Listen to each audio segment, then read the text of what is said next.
तुम्हाला माहित आहे का, अयोध्येमधील श्रीराम मंदिराच्या सोहळ्याच्या निमित्ताने तब्बल 2100 म्हणजेच 2100 किलो वजनाची घंटा लावण्यात येणार आहे। ही घंटा अष्टधातूपासून बनवण्यात आली आहे। यावर मोठ्या अक्षरात जय श्रीराम असे लिहिलेले आहे।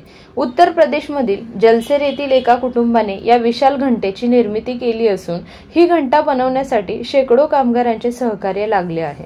इतर मंदिरात बसवण्यात येणाऱ्या विशालकाय घंटा या 3-3 भागात जोडून लावल्या जातात, मात्र श्रीराम मंदिरासाठी बनवण्यात आलेली घंटा ही एकाच भागात बनवलेली असून ती अखंड आहे। हे या घंटेचे मुख्य वैशिष्ट्य आहे। या घंट्याला जलसेरच्या मित्तल फॅक्टरीमध्ये अंतिम रूप दिले आहे। यामध्ये सोने, चांदी, कॉपर, झिंक, शिसे, कथिल म्हणजेच टीन, लोखंड आणि पारा म्हणजेच मरकरी यांनी मिळून तयार झालेल्या अष्टधातूपासून याची निर्मिती करण्यात आली आहे। फॅक्टरीच्या मालकांचे असे मत आहे की पुढच्या 100 वर्षापर्यंत या घंट्याला गंज लागू शकणार नाही किंवा तो खराब होऊ शकणार नाही। त्याचबरोबर या घंट्याचा आवाज हा कमीत कमी 15 किलोमीटर पर्यंत ऐकू जाईल।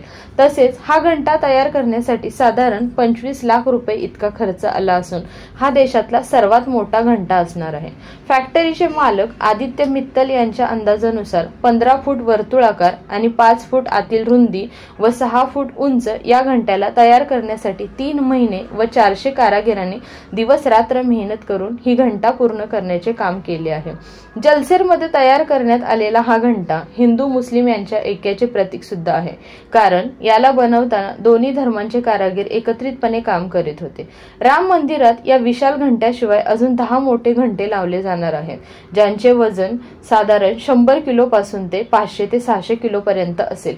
यामध्ये तमिळनाडूमधून दानामध्ये आलेला 613 किलोचा घंटा सुद्धा खास आहे, कारण तमिळनाडूमधील रामेश्वरम मधून 4500 किलोमीटर लांब राम मंदिरात पाठवलेला 613 किलोग्रामचा हा घंटा कांस धातूपासून बनवलेला आहे। असेही मानले जाते की हा वाजल्यानंतर ओमचा आवाज हा 10 किलोमीटरच्या अंतरापर्यंत ऐकू येऊ शकतो।